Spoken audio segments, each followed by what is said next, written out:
पाठशाला में स्वागत है। आज हम लोग 2023 के जो करंट अफेयर्स हैं जनवरी, फरवरी और मार्च, ये 3 महीने के हम लोग करंट अफेयर्स को देखेंगे। और इससे पहले हम लोगों ने 2022 के पूरे 1 साल का करंट अफेयर्स जनवरी से लेकर दिसंबर तक का कवर कर लिया है। अगर आपने नहीं देखा है तो डिस्क्रिप्शन में लिंक दिया गया है, वहाँ से आप देख सकते हैं। और ये जो पूरा सेशन है ये हम लोग 2023 का जो करंट अफेयर्स करेंगे ये पूरा हम लोग MCQ फॉर्मेट में करेंगे, ताकि वो एग्ज़ाम आपको ऐसा फील हो कि जैसे एग्ज़ाम में जिस तरह के क्वेश्चन पूछे जाते हैं उस तरह से आपको यहाँ पे दिया गया है। तो बिना किसी देरी के हम लोग शुरू करते हैं। इससे पहले जो पहली बार मेरे चैनल के साथ जुड़े हैं वो ज़रूर सब्सक्राइब कर लें। चलिए, आज का पहला जो क्वेश्चन है जो पहला क्वेश्चन है वो है झारखंड को कितने नए एयरपोर्ट मिलेगी, यानी झारखंड को कितने नए एयरपोर्ट दिया जाएगा या फ्यूचर में बनाया जाएगा। अभी अगर बात करें वर्तमान में तो 2 एयरपोर्ट है, एक तो रांची में है और दूसरा कहाँ पे है, देवघर में है। ठीक है, तो यहाँ पे कहा गया कि ये कितने नए एयरपोर्ट मिलेंगे, तो इसका सही आंसर क्या हो जाएगा? इसका सही आंसर हो जाएगा 3 नए एयरपोर्ट की बात कही गई थी, केंद्र सरकार ने कहा था। कहाँ पे? एक तो पूर्वी सिंहभूम में धालभूम, दूसरा बोकारो में और तीसरा कहाँ पे, दुमका में। ठीक है, ये 3 जगह पे एयरपोर्ट बनाने की बात कही है, लेकिन ये न्यूज़ तो जनवरी की है। ठीक है, इसके बाद क्या हुआ था, बाद में जो धालभूम में एयरपोर्ट बनाने की बात कही गई थी इसको रद्द कर दिया गया। इसलिए रद्द कर दिया गया क्योंकि ये जो है दलमा वन्यजीव अभयारण्य के क्षेत्र में पड़ता है और वहाँ पे वन्यजीव को खतरा होगा। इस वजह से जो धालभूम में बनने वाला एयरपोर्ट था इसको कैंसिल कर दिया गया है। अभी वर्तमान में जो है बोकारो और दुमका में एयरपोर्ट बनने वाला है।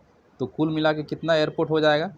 4 हो जाएगा। लेकिन ये जो न्यूज़ था उसमें 3 को शामिल करने की बात कही गई थी। तो आपको याद रखना है कि 3 का नाम कौन कौन सा था। और धालभूम जो है इसको कैंसिल कर दिया गया और अभी जो वर्तमान में है वो रांची और देवघर में। अगर देवघर की बात करें तो इसका उद्घाटन कब हुआ है? 12 जुलाई 2022 को प्राइम मिनिस्टर नरेंद्र मोदी ने किया है। तो इतना आपको याद रखना है। आगे चलते हैं। अगला क्वेश्चन है, झारखंड में बच्चे को गोद लेने के लिए किससे लेनी होगी मंजूरी? तो अगर आपको किसी बच्चे को गोद लेना है तो किससे आपको अनुमति लेनी होगी? मुखिया, मुख्यमंत्री, उपायुक्त या फिर सिविल सर्जन? तो इसका सही आंसर हो जाएगा सिविल सर्जन से आपको अनुमति लेनी होगी। अगला प्रश्न है, कहाँ पर रीजनल ड्राइविंग ट्रेनिंग सेंटर खोला जाएगा? तो रीजनल ड्राइविंग ट्रेनिंग सेंटर कहाँ खोला जाएगा? कोडरमा, चतरा या फिर दोनों या फिर इनमें से कोई नहीं? तो कोडरमा और चतरा दोनों ही जगह जो है रीजनल ड्राइविंग ट्रेनिंग सेंटर खोला जाएगा। यहाँ पे क्या होगा, जो भी हैवी व्हीकल है, जो बड़े बड़े गाड़ियाँ हैं, उनका यहाँ पे ट्रेनिंग दिया जाएगा, उनको ड्राइविंग का ट्रेनिंग सिखाया जाएगा। और अभी अगर बात करें तो वर्तमान में जो भी ड्राइविंग टेस्ट होता है हैवी व्हीकल का वो धनबाद में होता है। अब इसके खुलने से क्या होगा, कोडरमा और चतरा में भी ड्राइविंग टेस्ट किया जाएगा। तो अगला प्रश्न है, हाल ही में नेशनल क्लीन एयर प्रोग्राम में किसे शामिल किया गया है? तो नेशनल क्लीन एयर प्रोग्राम जो है इसमें किसे शामिल किया गया है हाल ही में, ये आपको बताना है। धनबाद, रांची, जमशेदपुर या फिर चाईबासा? तो इसका सही आंसर है जमशेदपुर को शामिल किया गया है। और इससे पहले से धनबाद और रांची भी शामिल है, लेकिन अभी अगर लेटेस्ट बात करें तो लेटेस्ट में किसे शामिल किया गया है? जमशेदपुर को। अगला प्रश्न है, DVC द्वारा 2200 मेगावाट क्षमता का सौर ऊर्जा प्लांट कहाँ पर लगाया जाएगा? तो 2200 मेगावाट का कहाँ पे लगाया जाएगा? मैथन, पंचेत, तेलिया, कोनार या फिर सभी पर? तो क्या है, जो मैथन पंचेत है यहाँ पे 600 का, यानी मैथन में 600, पंचेत में 600 मेगावाट का। उसके बाद तिलैया जो डैम है वहाँ पे 600 मेगावाट का, और कोनार डैम में जो है वो 200 मेगावाट का 200 मेगावाट का ये बनाया जाएगा, सोलर प्लांट लगाया जाएगा। इसमें देखिए जो मैथन है और पंचेत और तिलैया ये तीनों ही जगह पे क्या होगा, ये फ्लोटिंग सोलर प्लांट होगा, स्थापित किया जाएगा। फ्लोटिंग यानी तैरता हुआ, ठीक है, तैरता हुआ। तो कितना हो गया, 6 6 12 6 3 18 18 हो गया। और ये कोनार जो है यहाँ पे भी फ्लोटिंग होगा, 18 तो 20 हो गया। और 200 मेगावाट का क्या होगा, फील्ड में लगाया जाएगा, यानी कि मैदान में लगाया जाएगा सोलर ऊर्जा प्लांट, सौर ऊर्जा प्लांट। तो आपको याद रखना है कि कहाँ कहाँ पे, तो Maithon dam, Panchet dam, Tilaiya dam, Konar dam. और इसका सही आंसर क्या हो जाएगा, सभी। तो आपको याद रखना है कि 600 है मैथन, पंचेत, तिलैया में, कोनार में 200।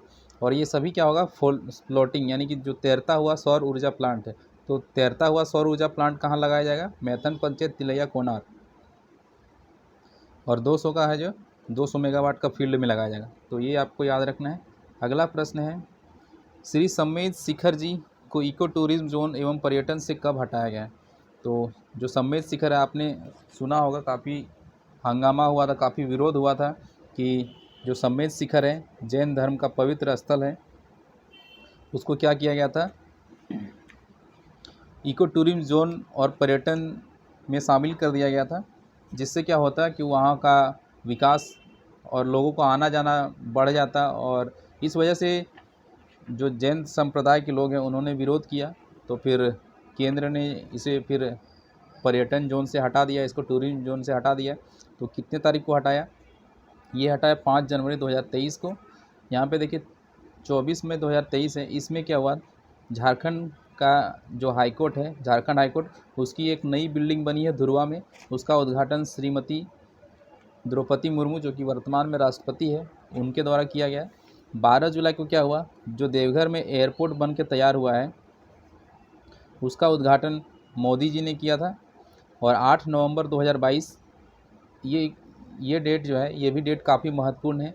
ये सिंदरी में जो हर्ल है, हर्ल को बोलते हैं HURL, हिंदुस्तान उर्वरक रसायन लिमिटेड, इसका उद्घाटन हुआ है। उद्घाटन यानी कि यहाँ से जो आपने सुना होगा कि जो सिंदरी उर्वरक कारखाना है वो बंद पड़ा था, तो उसका शुरुआत जो है उत्पादन 8 नवंबर 2022 से हुआ। और यहाँ पे क्या उत्पादन शुरू हुआ, नीम लेपित यूरिया। तो जो नीम कोटेड यूरिया है उसका उत्पादन हुआ है स्टार्ट, कितना तारीख को, 8 नवंबर 2022 को। अगला प्रश्न है, राष्ट्रपति द्वारा किस जिला प्रशासन को डिजिटल इंडिया अवार्ड दिया गया, रांची, हजारीबाग, कोडरमा या फिर धनबाद। तो कोडरमा जिला को दिया गया है डिजिटल इंडिया अवार्ड। और ये झारखंड को मिलने वाला डिजिटल इंडिया अवार्ड ये पहला है जो झारखंड को मिला है। मतलब इससे पहले झारखंड को डिजिटल इंडिया अवार्ड नहीं मिला था, ये पहली बार मिला है। तो हजारीबाग यहाँ के जो उपायुक्त थे, इनका इनिशिएटिव काफ़ी रहा था इसके ऊपर। तो आपका उनका नाम याद रखना है, क्या नाम है उनका, आदित्य रंजन, ठीक है। तो ये नाम याद रखना है। अगला प्रश्न है, CBSE की तर्ज पर शिक्षा देने हेतु कितने उत्कृष्ट विद्यालय खोले गए हैं। तो कितने उत्कृष्ट विद्यालय खोले गए हैं, तो कुल 80 उत्कृष्ट विद्यालय खोले गए हैं। इसमें क्या होगा, इंग्लिश मीडियम में पढ़ाई होगा। और ये CBSE की तर्ज पर है, पूरा CBSE का ही पैटर्न पे वहाँ पे पढ़ाई होगा, सब कुछ चलेगा। और इसमें जो टीचर हैं, जो प्रधानाध्यापक होंगे यानी कि जो प्रिंसिपल होंगे, उनकी जो ट्रेनिंग है वो IIM रांची में हुआ है। रांची में उनको प्रशिक्षण दिया गया है। और जो टीचर है वो 15 टीचर को IIM जो अहमदाबाद वहाँ पे इन ट्रेनिंग दिया गया है। तो ये भी आप एक्स्ट्रा याद रख सकते हैं, अहमदाबाद। अगला प्रश्न है, भारत से चयनित 6 विद्यालयों में झारखंड से कितने स्कूलों को 7 स्टार रेटिंग अवार्ड मिला है। तो झारखंड से कितने स्कूल है जिनको 7 स्टार रेटिंग मिला है, ये यहाँ पे आपको बताना है। तो इसका सही यहाँ पे देखिए, पूरे भारत से कितना था, पूरे भारत से 6 विद्यालय का चयन किया गया था 7 स्टार रेटिंग के लिए। तो इसमें से झारखंड का जो DPS झारखंड में है, DPS Bokaro, Delhi public school Bokaro, उसको मिला है 7 स्टार रेटिंग। तो DPS बोकारो जो है एकमात्र स्कूल है झारखंड से जिसको 7 स्टार रेटिंग मिला है। तो इसका आंसर हो जाएगा 1। पूरे भारत में 6 था, उसमें से 1 झारखंड को मिला है, DPS बोकारो। अगला प्रश्न है, भारत का सर्वश्रेष्ठ मौसम केंद्र किसे घोषित किया गया? यानी कि सर्वश्रेष्ठ मौसम केंद्र, तो इसका सही आंसर क्या है? रांची मौसम केंद्र जो है इसको भारत का सबसे सर्वश्रेष्ठ मौसम केंद्र घोषित किया गया है। अगला प्रश्न है, झारखंड का पहला बर्तन बैंक कहाँ खोला गया? बर्तन बैंक क्या होता है? इसमें क्या होगा, जैसे शादी ब्याह होगा, किसी का जो भी पार्टी फंक्शन होता है, तो उसमें अगर किसी को बर्तन चाहिए तो वो क्या करेंगे, रेंट पे 1 रुपये प्रति बर्तन की दर से रेंट पर बर्तन ले सकते हैं। और ये खास करके खोला गया है जो गरीब लोग हैं उनके लिए खोला गया है। और ये कहाँ पे खोला गया है, किस ज़िले में खोला गया है? तो ये गुमला ज़िले में खोला गया है, वहाँ के जो उपायुक्त थे उनके द्वारा। तो इसका जो उद्देश्य है वो क्या है, जो सिंगल यूज़ प्लास्टिक है उसको समाप्त करना। लेकिन शर्त यहाँ पे बर्तन बैंक में बर्तन तभी मिलेगा जब आप जो सिंगल यूज़ प्लास्टिक यानी कि जो भी थर्माकोल के जो प्लेट्स होते हैं, प्लास्टिक के जो ग्लास होते हैं, उसका आपको यूज़ नहीं करना है और वहाँ से आप रेंट पे आप बर्तन ले सकते हैं। और इसका जो संचालन है वो सेल्फ हेल्प ग्रुप यानी कि स्वयं सहायता समूह जो महिलाओं के द्वारा चलाया जा रहा है, महिला स्वयं सहायता समूह, ठीक है, तो उनके द्वारा इसका संचालन किया जा रहा है गुमला ज़िले में। तो ये आपको याद रखना है, पहला बर्तन बैंक। अगला प्रश्न है, annual status of education report, जिसको शॉर्ट में क्या बोलते हैं, असर रिपोर्ट 2022 झारखंड के संदर्भ में कौन सा कथन गलत है? तो गलत कथन का चयन करना है।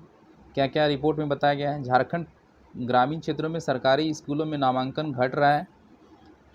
कक्षा 1 से 8 में 45.3% बच्चे ट्यूशन पढ़ते हैं और 89.6% स्कूलों में कक्षा 1 और 2 के बच्चे एक साथ बैठते हैं। और ये अगला है, असर रिपोर्ट प्रथम नामक NGO द्वारा जारी किया जाता है। तो इसमें गलत कथन क्या है? इसका आंसर हो जाएगा ऑप्शन ए। यहाँ पे क्या है, सरकारी स्कूल जो है ग्रामीण क्षेत्र में वहाँ पे क्या हो रहा है, नामांकन बढ़ रहा है कोविड के बाद से, तो ये बढ़ रहा होगा। बाकी सब सही है, 45% बच्चे जो है ट्यूशन पढ़ते हैं और प्रथम नामक एक NGO के द्वारा निकाला जाता है ये रिपोर्ट। और साथ ही 89 लगभग 90% जो बच्चे हैं पहला और दूसरा क्लास के, वो एक साथ बैठते हैं।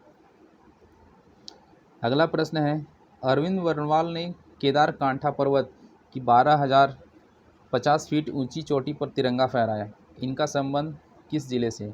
तो जो अरविंद वर्णवाल है इनका नाम आपको याद रखना है। और ये केदार कांठा पर्वत जो है ये हिमालय पर्वत श्रेणी का ही हिस्सा है। और ये कहाँ के रहने वाले? अरविंद वर्णवाल ये जामताड़ा जिला के रहने वाले हैं। अगला प्रश्न है, मुख्यमंत्री किन स्वतंत्रता सेनानियों की आश्रितों को सम्मानित किया? मुख्यमंत्री ने, यहाँ होगा मुख्यमंत्री ने, ठीक है, मुख्यमंत्री ने किन स्वतंत्रता सेनानियों के आश्रितों को सम्मानित किया है? तो किसको किया है? धनेश्वर मंडल, पतरू राय, दशरथ राय। तो इसका आंसर हो जाएगा सभी। ये सभी क्या है, स्वतंत्रता सेनानी है। और इनका संबंध कहाँ से है? ये सभी जो भी स्वतंत्रता सेनानी सबका संबंध कहाँ से है? दुमका जिले से है, धनेश्वर मंडल, पतरू राय और दशरथ राय। अगला प्रश्न है, झारखंड स्थानीय व्यक्तियों की परिभाषा और परिणामी सामाजिक, सांस्कृतिक और अन्य लाभ को ऐसे स्थानीय व्यक्तियों तक विस्तारित करने के लिए विधेयक 2022, विधेयक का काफ़ी लंबा नाम है, तो राज्यपाल ने कब मंजूरी दी? तो राज्यपाल ने इसको मंजूरी कब दिया ये आपको बताना है, 11 नवंबर 2022 को या फिर 11 जनवरी 2023 को, या फिर मंजूरी नहीं मिली, या फिर इनमें से कोई नहीं। तो इसका सही आंसर क्या हो जाएगा दोस्तों?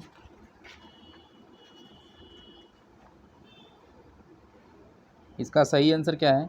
इसको जो है मंजूरी नहीं मिला, मंजूरी इसको नहीं दिया गया। क्यों नहीं दिया गया कि इसमें कहा गया कि जो इसके द्वारा क्या होता, जो 1932 का खतियान के बारे में आपने सुना होगा कि इसमें बताया गया था कि झारखंड के नागरिक वही हैं, झारखंड के स्थानीय निवासी वही हैं जिनके पास 1932 का खतियान है या फिर उनके पूर्वजों का है।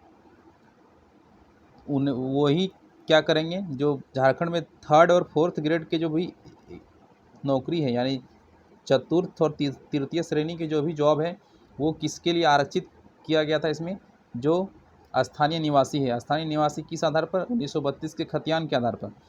तो इसमें कहा गया कि सुप्रीम कोर्ट ने भी इसके ऊपर आदेश दिया था कि जो नियोजन का जो अधिकार है उस पर,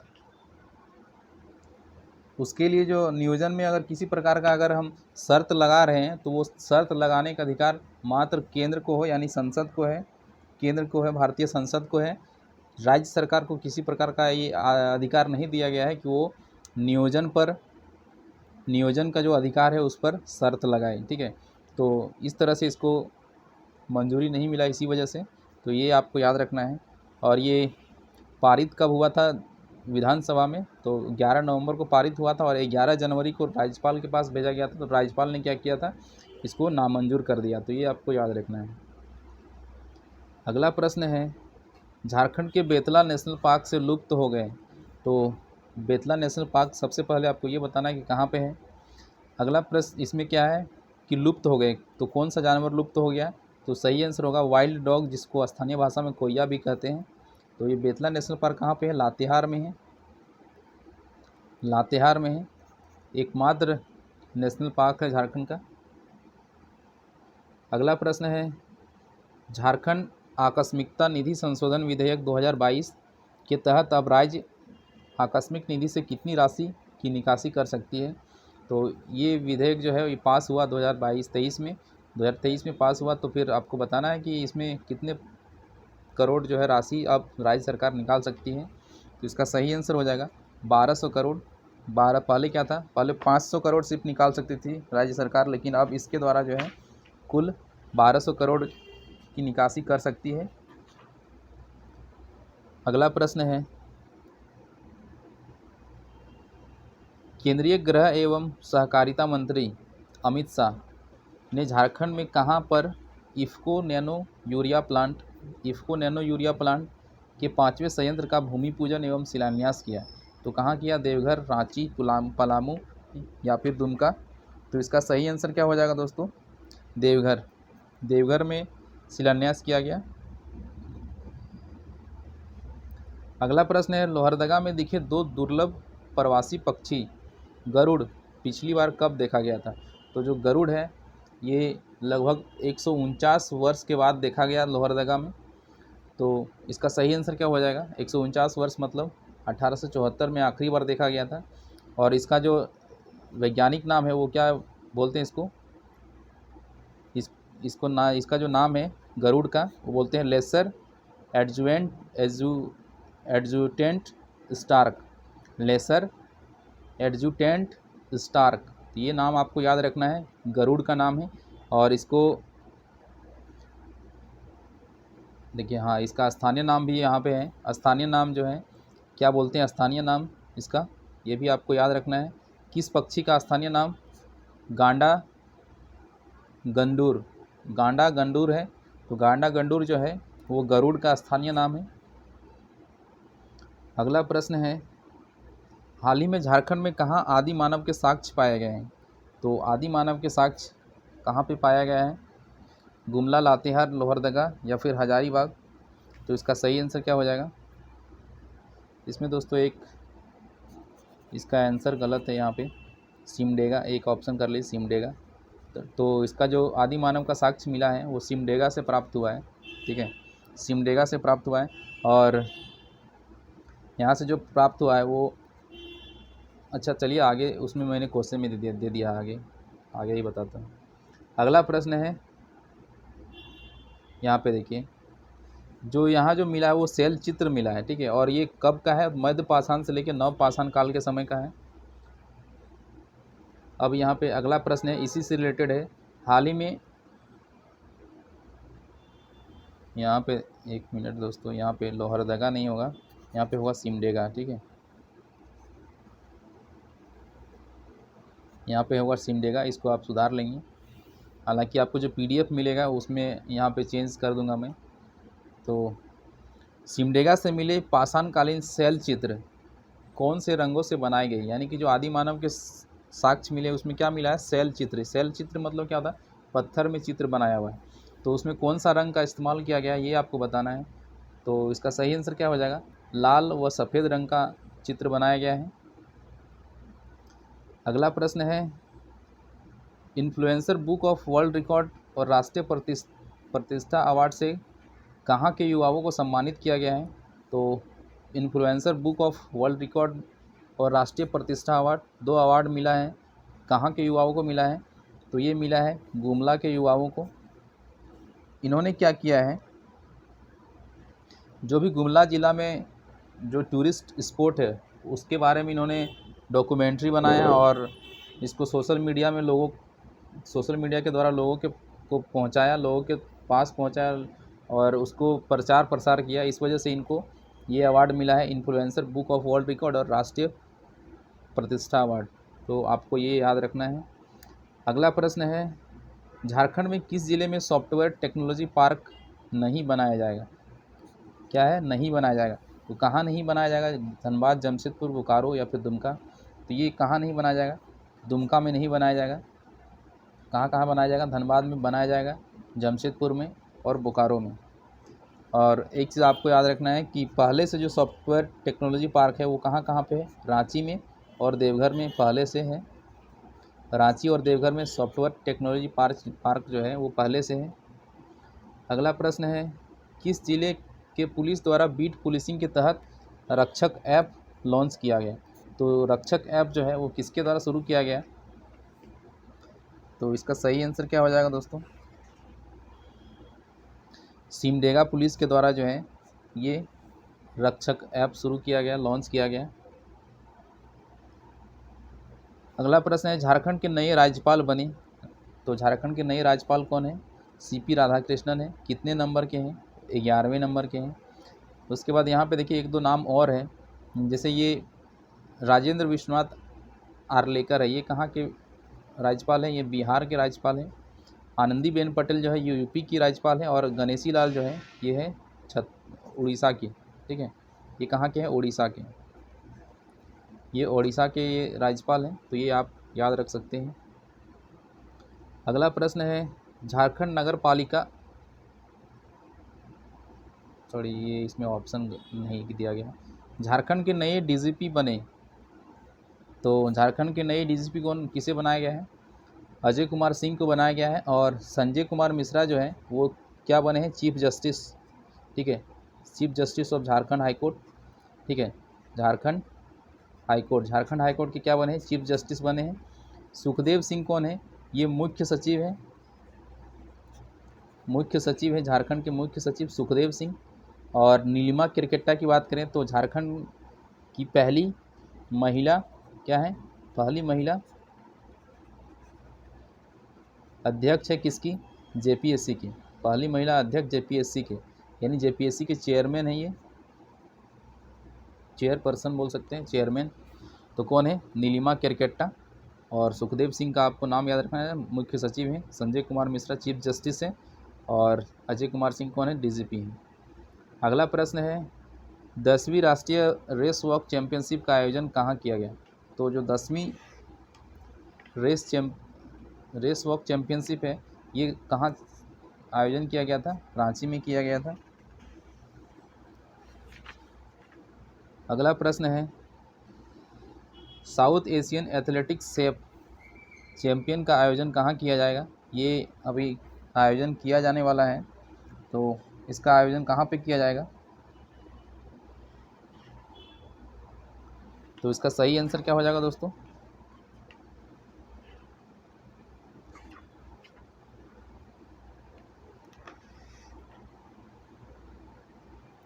साउथ एशियन चैम्पियनशिप।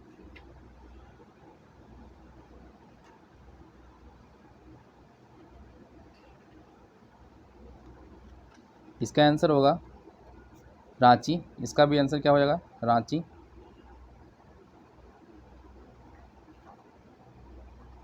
अगला प्रश्न है, नेशनल पावर लिफ्टिंग चैंपियनशिप में झारखंड को 21 गोल्ड समेत कुल कितने पदक मिले? तो झारखंड को जो है किसमें नेशनल पावर लिफ्टिंग चैंपियनशिप में कितना गोल्ड मिला? 21 गोल्ड मिला।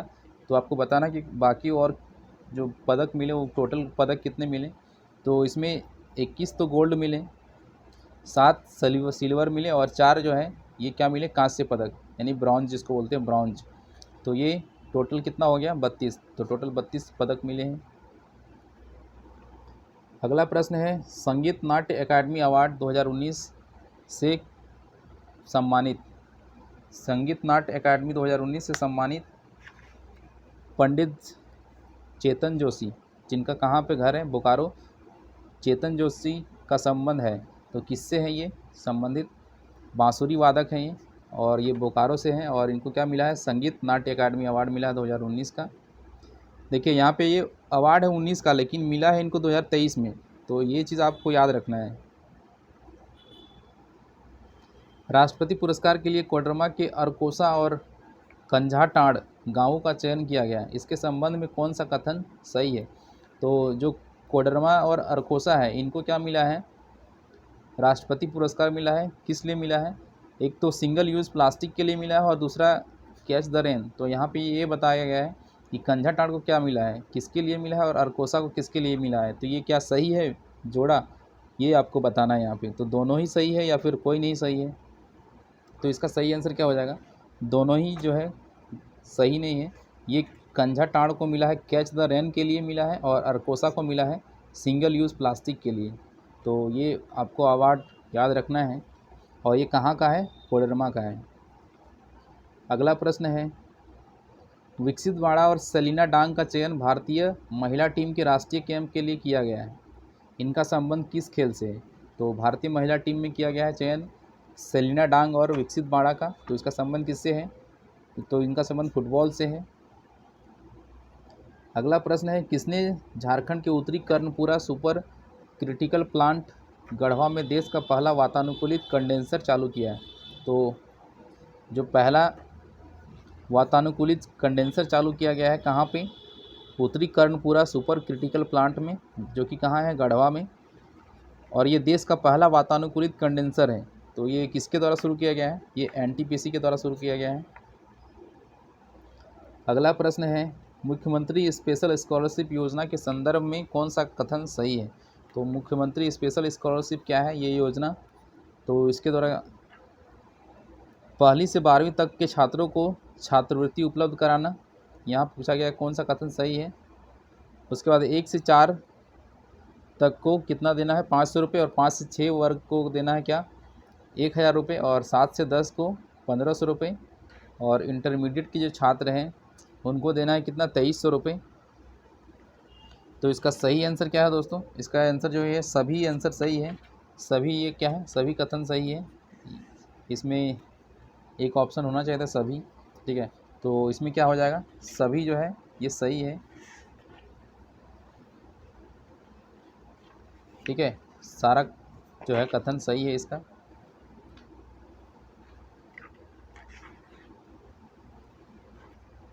अगला प्रश्न देखते हैं हम लोग, सोलर सिटी बनने की ओर कौन सा ज़िला अग्रसर है? तो सोलर सिटी जो है, सोलर सिटी का संबंध किस ज़िले से है? किस ज़िले को सोलर सिटी के रूप में बनाया जाएगा? तो इसका सही आंसर क्या हो जाएगा? जमशेदपुर। जमशेदपुर जो है सोलर सिटी बनने वाला है। शेखर मलिक को भारतीय भाषा परिषद,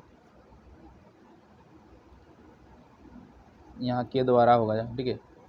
शेखर मलिक को भारतीय भाषा परिषद द्वारा किस भाषा के लिए युवा पुरस्कार दिया जाएगा, ठीक है, देगी। मतलब जो भारतीय भाषा परिषद है किस भाषा के लिए युवा पुरस्कार देगी, यानी शेखर मलिक को, यहाँ तक ये सही था, शेखर मलिक को भारतीय भाषा परिषद किस भाषा के लिए युवा पुरस्कार देगी? तो किस भाषा के लिए देगी, तो ये आपको बताना है। तो इसका सही आंसर हो जाएगा हिंदी भाषा के लिए मिलेगा इसको, हिंदी भाषा के लिए। अगला प्रश्न है, निम्न में से कौन सी कहानी संग्रह शेखर मलिक की है? तो यहाँ पे आपको बताना है कि जो शेखर मलिक की जो कहानी संग्रह है, इन्होंने जो रचना लिखा है, तो इन्होंने 3 कहानी लिखा है और 1 उपन्यास लिखा है। तो इसमें देखिए जो कस्बाई औरतों के किस्से, ये भी इन्हीं के द्वारा लिखा गया है। आधी रात का किस्सागो, ये भी इन्हीं के द्वारा लिखा गया है। और स्वीकार, ये तीनों ही लिखा गया है। और ये तीनों क्या है? कहानी संग्रह है। क्या है? कहानी संग्रह है। साथ ही इनके द्वारा एक उपन्यास भी लिखा गया है। तो उपन्यास का क्या नाम है? कालचिति। कालचिति, ठीक है। तो ये आपको याद रख, 1 मिनट, तो क्या नाम है? कालचिति। तो ये आपको नाम याद रखना है, कालचिति। कालचिति क्या है? उपन्यास है। किसके द्वारा लिखा गया है? शेखर मलिक के द्वारा लिखा गया है। और ये कहानी आपको याद रखना है। अगला प्रश्न है,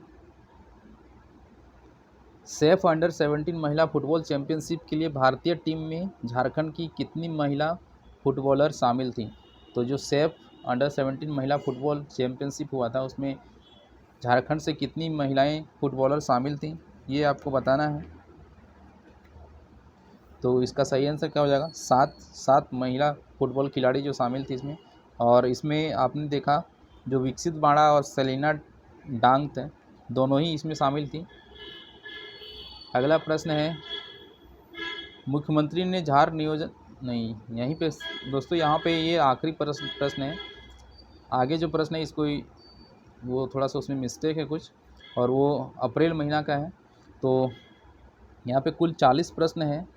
कुल 40 प्रश्न जो है, इसमें हम लोग जनवरी, फरवरी और मार्च के जो भी करंट अफेयर्स थे उसको हम लोगों ने कवर किया है। और जो सबसे इम्पोर्टेंट है, ये 40 ही प्रश्न बन सकते थे और मैंने कोई ऐसा न्यूज़ को छोड़ा नहीं है। 1-2 हो सकता है छूट गया हो, तो उसके लिए क्षमा प्रार्थी हूँ। और इसमें क्या है, मार्च महीना का कम मुझे लग रहा है कि 1 या 2 प्रश्न जो है इसमें इंक्लूड नहीं है। वो जो नेक्स्ट वीडियो आएगा उसमें मैं इसको इंक्लूड कर दूँगा। तो दोस्तों, ये वीडियो कैसा लगा हमें ज़रूर बताएं। अगर अच्छा लगा तो लाइक करें, दोस्तों के साथ शेयर करें, और अगर पहली बार जुड़े हैं तो सब्सक्राइब करना ना भूलें। तो इस वीडियो को यहीं पे समाप्त करते हैं।